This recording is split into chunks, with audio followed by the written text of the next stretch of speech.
This is the VOA Special English Technology Report. Privacy activists are concerned about Google's new privacy policy as of March 1st.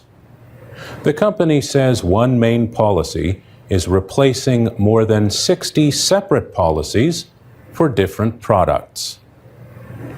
Activists say the changes will make it easier to track the activities of users across Google's many products, from Gmail to YouTube.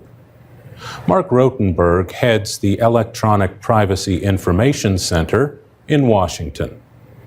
He says Google's aim is to create a single unified profile of its users.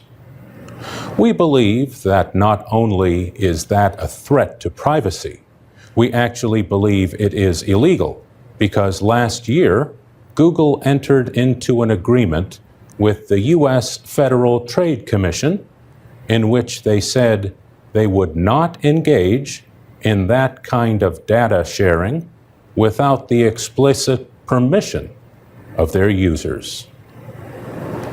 Google says its new policy will make it simpler for users to share information across services like Google Search, Gmail, and Google Calendar. And it says the new policy will help personalize each user's experience.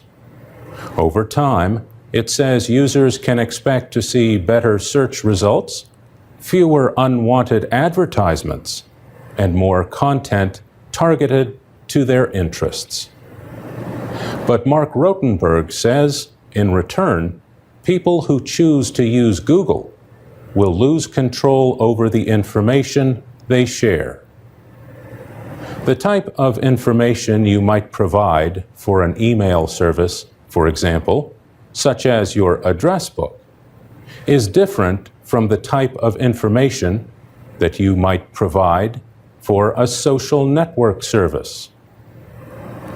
Mr. Rotenberg says these two kinds of services should be kept separate. In our view, Google is actually undermining a very well-established expectation of privacy, particularly for popular internet services like electronic mail.